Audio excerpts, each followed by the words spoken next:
एक बार की बात है, एक बहुत बड़ा नेता एक साधु के छोटे से आश्रम में गया, क्योंकि उसने बहुत सुना था उस साधु के बारे में और उसके मन में आया कि मैं एक बार जाकर के देखता हूं कि लोग इतनी तारीफ क्यों करते हैं उसकी।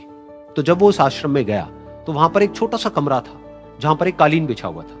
वहां पर कुछ लोग बैठे हुए थे नीचे और साधु जी सामने बैठे हुए थे। कुछ सवाल जवाब चल रहा था। तो जैसे ही वो अंदर गया, वो अकेला नहीं था, उसके साथ में 4 बॉडीगार्ड्स भी थे और उसको ये आदत थी कि जहां पर भी वो जाता था लोग अपनी जगह से खड़े हो जाते थे, उसकी तरफ देखते थे, हाथ जोड़ते थे, अपना सर झुकाते थे।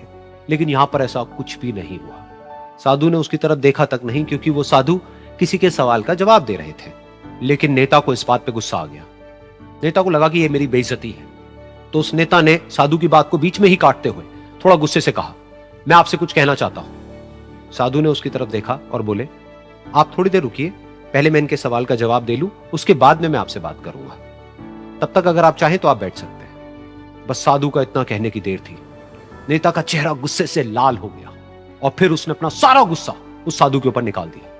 अभी तक वो नेता बहुत ही तमीज से बात कर रहा था, यानी कि आप कह करके बात कर रहा था। अब वो तू तड़ाक पे उतर आया।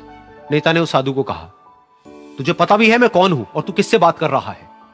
साधु ने उसकी तरफ देखा और कहा, मुझे इससे कोई फर्क नहीं पड़ता कि आप कौन हैं, लेकिन आप जो कोई भी है, अगर आप चाहते हैं कि मैं आपके सवाल का जवाब दूं या आपसे बात करूं तो आपको कुछ देर रुकना होगा। और साधु के ये कहते ही नेता गुस्से से पागल हो गया और वहीं सबके सामने चीखने चिल्लाने लग गया, अब मैं तुझे तेरी असली औकात दिखाऊंगा। तूने मुझसे पंगा लेकर के ठीक नहीं किया है। तुझे पता भी है मैं तेरे बारे में क्या सोचता हूं। साधु ने फिर से उसकी तरफ देखा और बड़े ही प्रेम से कहा कि मुझे इससे कोई फर्क नहीं पड़ता है कि आप मेरे बारे में क्या सोचते हैं। आप जो चाहे वो मेरे बारे में सोच सकते हैं। फिर उस नेता ने बोला कि तू चाहे सुनना चाहता है या नहीं, लेकिन मैं तुझे बताऊंगा यही सबके सामने कि मैं तेरे बारे में क्या सोचता हूं। तू एक बहुत ही घटिया इंसान है। तू कोई साधु नहीं है, तू एक ढोंगी है, पाखंडी है और यहां पर जितने भी लोग बैठे हैं उन सबको बेवकूफ बना रहा है। तेरा बस एक ही मकसद है कि इन लोगों की जेब में जितना भी पैसा है वो सब तेरे पास में आ जाए। तू अपने फायदे के लिए इन लोगों का इस्तेमाल कर रहा है और अब मैं तुझे नहीं छोड़ने वाला। तेरा पर्दाफाश करके रहूंगा पूरी दुनिया के सामने। लेकिन उसके इतना बोलने के बाद भी उस साधु के चेहरे पर हल्की सी मुस्कान बनी ही रही। ये देखकर वो और तिल मिला गया और उसने कहा, अब बहुत हुआ, अब मैं यहां 1 मिनट भी नहीं रुकने वाला। लेकिन अभी भी तेरे पास में मौका है। अगर मुझसे माफी मांगनी है या मुझसे कुछ कहना है तो कह सकता है। इतना सब होने के बाद भी साधु बिल्कुल शांत था और उनके चेहरे पर एक मुस्कान थी।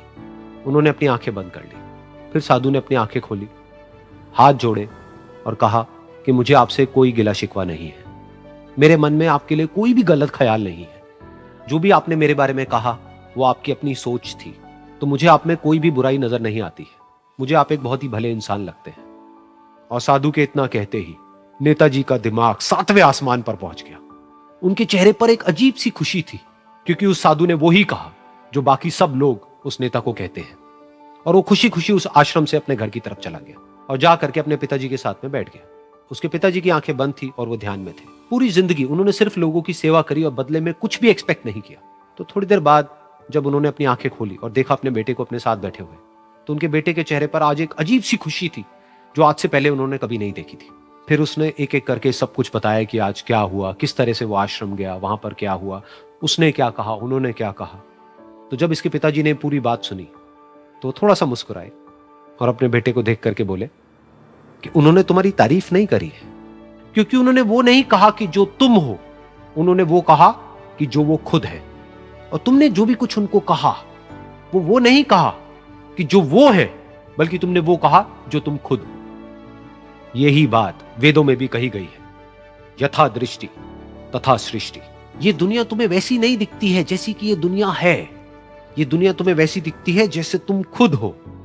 जिसकी नजर जैसी है उसके लिए ये दुनिया वैसी ही है। तो अगर तुम अपनी दुनिया को बदलना चाहते हो तो उसका सिर्फ एक तरीका है, अपनी नजर को बदलो।